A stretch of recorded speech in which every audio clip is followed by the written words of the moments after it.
Le soleil, filtré par les volets, caressait doucement de quelques rayons le visage de la jeune femme. Sentant la chaleur sur sa peau, elle cligna plusieurs fois des paupières avant de les ouvrir et de laisser apparaître ses magnifiques yeux violets. La perspective de la journée ne l'enchantait guère. En effet, s'occuper de la propriété de ses parents adoptifs n'avait rien de très reluisant.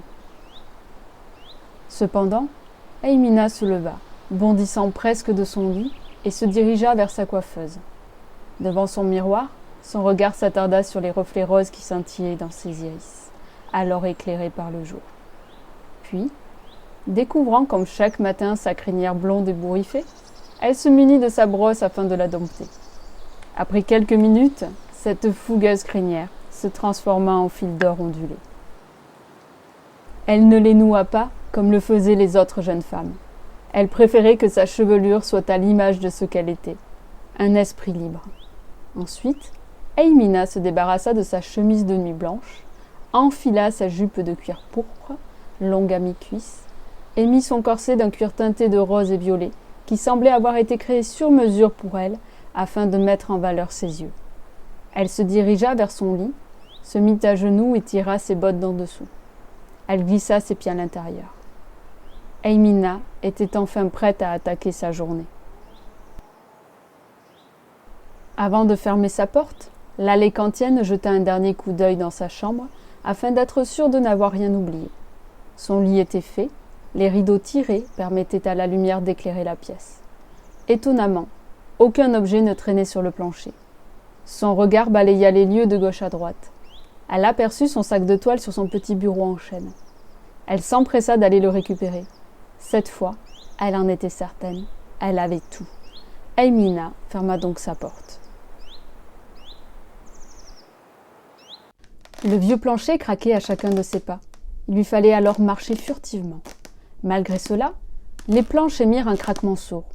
La jeune femme s'arrêta devant la chambre de ses parents adoptifs afin de vérifier qu'elle ne les avait pas réveillés. Ce ne fut pas le cas. Aucun son ne provenait non plus de la porte d'en face. Aymina savait que son jeune frère Weiss avait le sommeil plutôt lourd.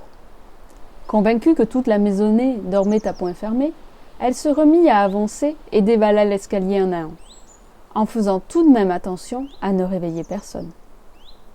Il était effectivement encore trop tôt pour les lever. Sinon quoi, la jeune femme serait prise sur le fait et ne pourrait pas se promener. Elle avait pour habitude de se lever avec le soleil pour s'octroyer ce privilège. Une fois au rez-de-chaussée, Aymina se dirigea vers la cuisine. Pour une demeure modeste, la pièce offrait une variété considérable de meubles. On y trouvait le vaisselier, qui contenait les plats et l'argenterie, la table à manger et les chaises placées devant la cheminée, le plan de travail ainsi qu'un grand placard pour les denrées. Aymina y prit un morceau de pain et une pomme qu'elle plaça dans son sac. Puis, elle quitta la maison et alla vers le petit bois qui entourait son village. Cette promenade matinale était un moyen de se retrouver seule avec elle-même et de se remémorer les événements qui s'étaient produits il y avait 2 ans de ça. Nostalgique, Aymina s'assit sur la souche d'arbre qu'elle connaissait bien et replongea dans ses souvenirs alors que la brise légère caressait ses cheveux. L'année de ses 16 ans, elle vivait heureuse avec son père et sa mère dans une modeste demeure de Palastia, jusqu'à ce que tout bascule du jour au lendemain. La jeune fille était allée faire quelques courses pour sa mère. Lorsqu'elle revint au bout d'1 heure, sur le domaine légèrement retiré de ses parents, elle crut mourir. Tout n'était que cendres et gravats. La maison, les récoltes et différents arbres aux alentours avaient brûlé. Laissant tomber son panier, elle se précipita vers la maison afin de retrouver ses parents. Ce fut une tragédie quand elle comprit que son père avait péri dans les flammes. Le corps de sa mère, lui, gisait sur le sol à proximité du vieux puits. Aymina s'agenouilla auprès de sa mère, au niveau de sa tête qu'elle souleva dans ses bras, en prenant soin de dégager son visage de ses longs cheveux blonds. Les larmes ruisselaient sur ses joues, alors que celle qui l'avait mise au monde lui confiait ses ultimes paroles. La jeune femme, assise sur sa souche, se rappela mot pour mot ce que lui avait dit cette dernière. « Ma petite princesse, fais que l'image que je garde de toi ne soit pas celle d'une magnifique jeune fille en larmes.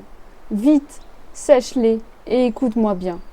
À Casbelec se trouvent des amis, Ran et Tisna.